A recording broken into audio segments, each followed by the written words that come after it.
Sédomongbè. Maouho. L'eau. Holomi lomi. Dans zipotoué. Déjà il fait. Sédomongbè. Maouho flag bedi do Fongbé mais.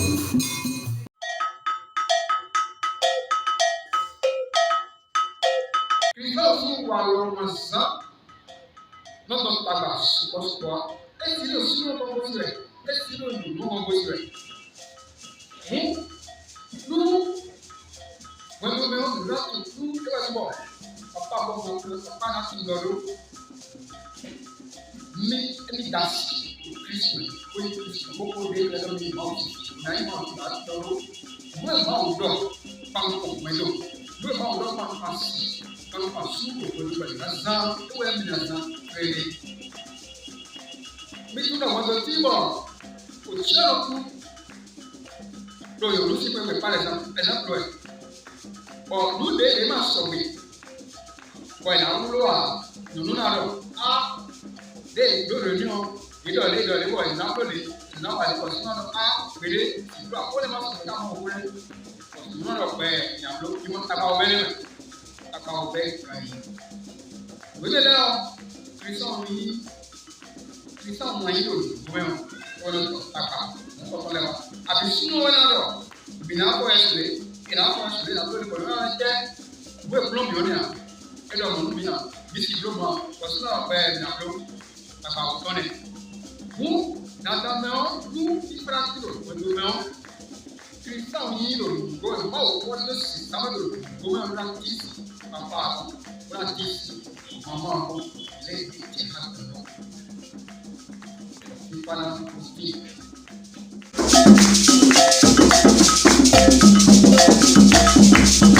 O vuelo aún incondicional. Aí, é para o tempo desse merecido que o imania. Aún incondicional é uma boa televisão vídeo é por ele 13.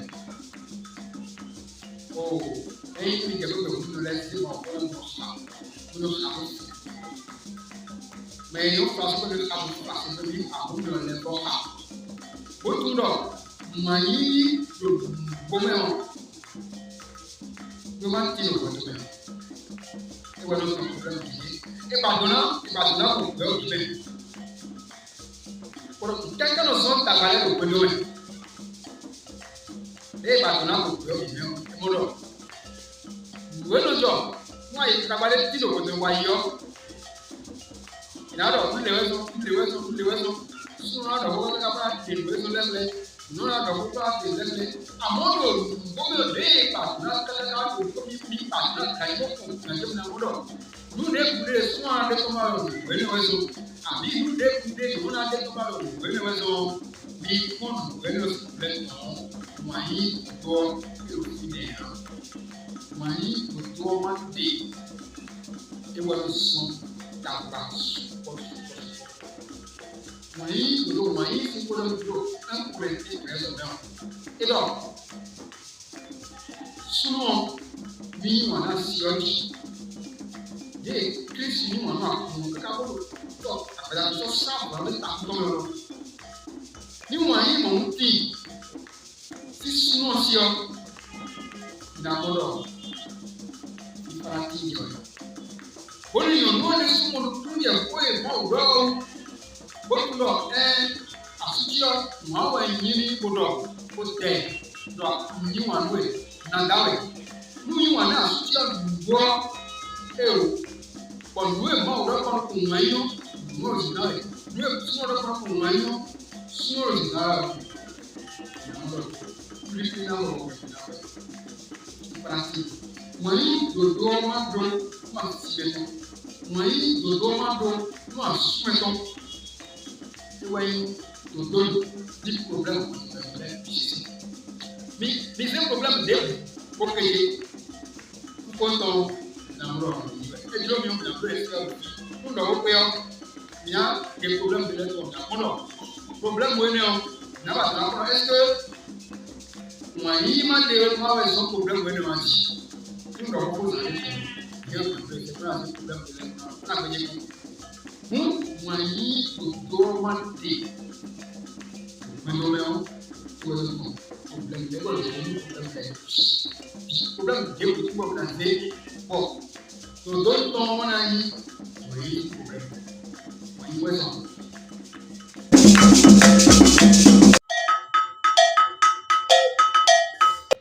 oh attends et j'ai hâte dans le problème le dialogue la communication le dialogue la communication et un dialogue est et un dialogue est fait pour communication à dire c'est quoi ça nous voulons papa comment on a dit tiens moi nous doit nous papa comment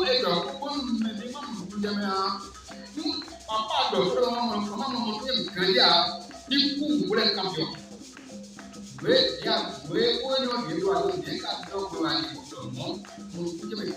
papa nous maman ouais donc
c'est un peu de photo. Pour une photo.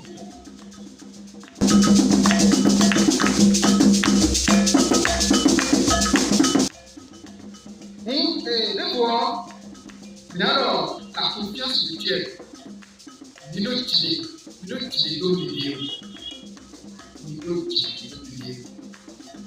Comment d'abord, souvent on a dit l'eau, ni on a dit que il a dit bon, souvent on a dit non, on a donné point, souvent on a quoi, et on ne sort rien, il va prier, on ne sort rien, mais on a dit les plans, c'est le domaine de voir le plan, les plans pour le tissu. À mon nous, ni l'aide pour le bé, un homme merci en Harmonie. Bon, puis ça, oui, on peut même voir la bouche. On a eu le doigt à la bouche. Bon, pour la donc, mêler de mêler. Et il y a une autre pour le corps à la bouche. On peut la mêler à la bouche. Qui est le dos de l'évolution pour le voir. Nous n'avons pas le participant pour le dos de l'évolution. Et nous verrons. Oh, nous le côté où nous avons fait, nous ne pas. Voilà, nous, sous nos dors. Et là, nous, au point où nous avons le côté où nous avons déposé. Voilà. Nous avons fait une clause, nous avons aussi l'hôtel de l'école, nous avons fait ma tout va aussi hôtel les pognon déco pota mi to ene pas bon nous non si donc c'est what il parle ya soutien le voir en mon kia nous non si donc para mi para ma soutien moi le voir et quand le thème balo sumo pour aller ici on voit et on a dans mon et vous pouvez porter nous on est tu vas sur le temps aussi global et les portables sont et il a stop donc il a bureau il a téléphone bureau de job on a une loi non le bureau et il a toujours non c'est tout quand vous voyez le plan de l'hôtel aussi quoi il a est-ce qu'il faut y avoir au maintenant voyez comprendre comment à dimanche vous comprenez j'ai parce que nous on pas tous les voir papa nous y a petit maman nous y a petit tu t'aimes mais tout là on est là très problème d'avoir supposons que vous vendez nous il a bureau sinon quoi il fait bon dire yo non comment il faut et là on a un problème mais si tu as mon wa mi do suru bon et plombo to assume ton pied plombo to assume ko plombo to assume ton yo di one et nous assume to wa comme ça assume to ko na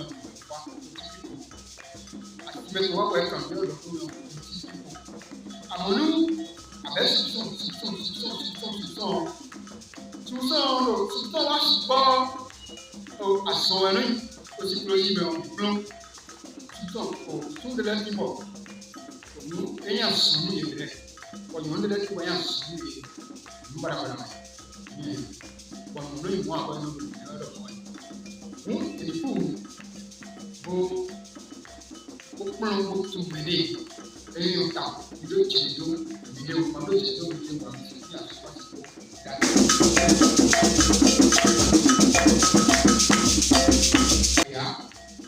oh déco non aizengo nando l'idée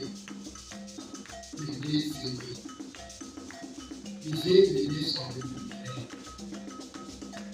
nous uniquement de Christ hier au demain pour aimer pour tuer les tout pouvoir campion, parce que vous tombe, pour nous venir sur le bouton, pour dire à tout le monde ça, problème,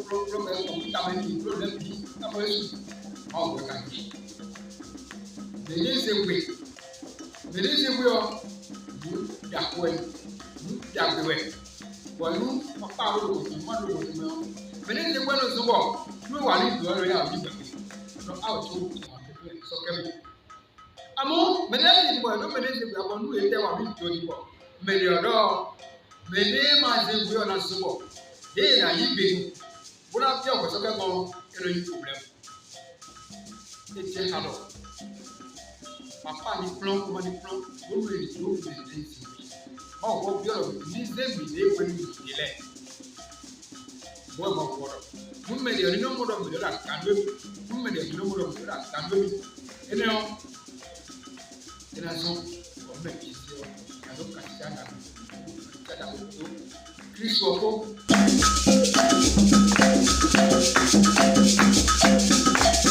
Pourquoi qu'on. Alors, le pardon, c'est le pardon. Vous savez que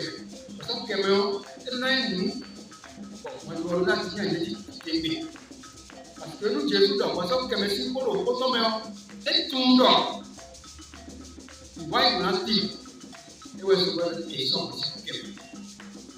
mais il y a une christian au moins le bâtiment.